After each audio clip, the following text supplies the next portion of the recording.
My name is Sean Krause. I'm a 7th year English teacher here at Springbrook High School, and I am a gay man. Okay. When did you first know that you were gay? So first knowing when I was gay and first sort of being able to admit to myself that I'm gay were two different times. But the first time that I knew that I was attracted to other boys or other men was probably in like first grade or so. But I didn't actually allow myself to consider myself gay or to sort of label myself as gay until I was a junior or a senior in high school. How come? A lot of it had to do with my own sort of internalized homophobia. Like I had really bad ideas, mostly coming from some of the people in my life about what it meant to be gay. And when I didn't fit those ideas, I kind of rationalized like, well, I must not be gay because I'm not fitting into the stereotype. I see. So it took me a while to realize that I didn't have to fit the stereotype to be attracted to guys. Gotcha. Did you feel that it was more of a choice for you, or were you simply born that way? I don't believe that it's a choice at all. I think it's more natural. I don't know if I would say I was born that way, but I know that I naturally found myself, attracted to men. I don't feel that it's a choice that I make because I don't choose to be, looked at as if I'm some sort of pervert by somebody who is ill-informed, and I don't choose to have the religious right attack me for no apparent reason. Gotcha. How did your friends/family react when you came out? I came out to my friends first. Actually, I came out to my sister first, kind of in a nervous breakdown. Then I came out to a few of my friends, and then I came out to my family later. With my friends, it was all really positive. I think one of the oddest things that ever happened was I came out to one of my friends who I was in a band with, and he thanked me for coming out to him. Wow. And I didn't quite understand it, but he explained to me, he goes, I appreciate, thank you for feeling that you can trust me with this information. Gotcha. And for, feeling that we're that close. Yeah. As far as my family was concerned, I came out to my mom first, and then 2 weeks later, I built up the courage to come out to my dad. And there was really no difference in their reaction. They both still loved me and support me, and still do to this day. And so does my extended family. Okay, you said two interesting things there. You said, one, you came out to someone, I think maybe your sister or something, as a nervous breakdown. Could you describe that nervous breakdown for me? Honestly, it was, my mom was really upset about something that my sister had done. And for whatever reason, I felt like I needed to really lay into my sister and sort of saying why can't you just do some basic stuff? Mom's trying to help you out, yada, yada, yada. And we got into a shouting match, and I have no idea how, but somehow in that shouting match, I ended up screaming that I was gay to her. And then she kind of looked at me and she goes, well, what the hell does that have to do with what we were talking about? And I said, I really don't know. And then we had a really long talk about a lot of things. I see.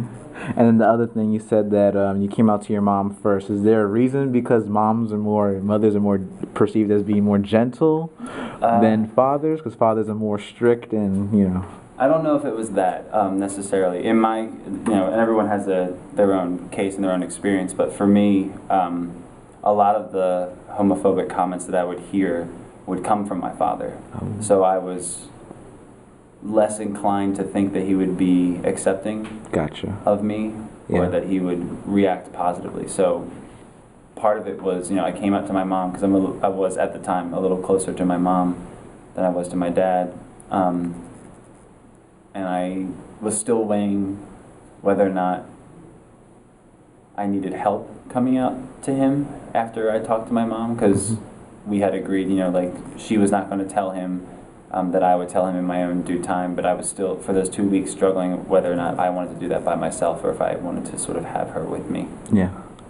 So then what gave you the courage to just come up to him and just say, I basically just rationalized that, the reason that I came out to my mom, my sister, some of my friends was the same reason I wanted to come out to my dad, was because I didn't want to hide who I was anymore, and I didn't want to feel like, well, I basically rationalized it to the point where I thought I was making a big deal. Plus, I had a lot of evidence to support that people were going to be okay with it, because nobody had rejected me up until that point. I see.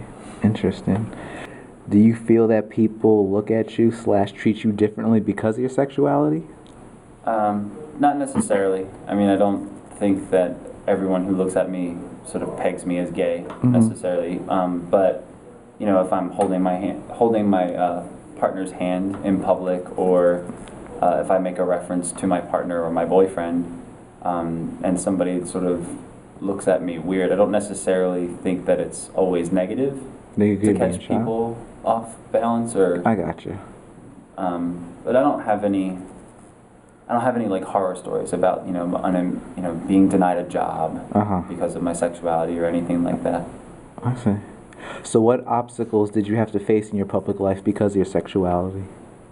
Well, there's the obstacle of being an out gay teacher, and not all families and not all parents are necessarily as open-minded as I'd like them to be. I have had 2 or 3 students removed from my classroom by their parents, not necessarily because the students themselves wanted to leave the classroom, but because the students had mentioned, apparently like around the dinner table or something, that I was gay, and then the parents basically tried to interrogate me, like, well, why did you feel that it was necessary to come out to my kid, and etc. And I explained that, it's about building mutual respect in the classroom, and I can't do that if I'm going to be lying to them. Exactly. And so that's not, like I said, of my 7 years teaching, it's only happened maybe 4 times, but it still kind of stings when it happens. It's unfortunate. It's unfortunate. Wow. That's interesting. And how about the students? Do you get heckled? Do you get... No, I don't think I really get heckled by the students much. Every once in a while, they will do things, whenever anyone is angry. They'll turn to things that they think will hurt the person the most, whether that's a homophobic comment or a racist comment, or a sexist comment. They go to the thing that they think will hurt people the most. It doesn't necessarily mean that they mean it. I have had a situation before where one student did call me like a faggot in a moment of frustration, and then literally the next year comes to the Gay Straight Alliance meetings after school, like arm in arm with their partner at the time, and I was like, come on, what is this? But I'm dealing with a population of people who are still sort of questioning their sexuality, who are not always in 100% control of their feelings and their emotions. So, and to some extent, it can be expected of students. When it comes to adults, I really don't give them much leeway, though. Yeah. I see. If you were heterosexual, would you still face those same obstacles? I don't see people standing outside of churches protesting heterosexual marriage. I don't see straight people having, their cars defaced, or getting into fights where people are calling them hetero, and that being a derogatory term. So I think it's pretty clear that the scales are tipped, in a heteronormative sort of fashion. Being heterosexual is supposed to be the norm. Being gay, how do you view religion? So my view on religion is not centered around or completely based on my sexuality. I grew up Catholic, and even before I started, like I said, I didn't actually identify as gay until much later, but even before that, before I even recognized that being gay and at the time being Catholic seemed completely incompatible, I never really felt like a deeply religious person to begin with. My family wasn't deeply religious either. They kind of had us going to church, and baptized, we had First Holy Communion, all those sort of rites of passage. Yeah. But mostly that was not for them and not for like saving our souls. I'm talking about my brothers and sisters. But not for saving our souls, but it was really more to make their parents happy. So the expectation was there, but because of that, I've never really felt that I had a genuine connection to religion.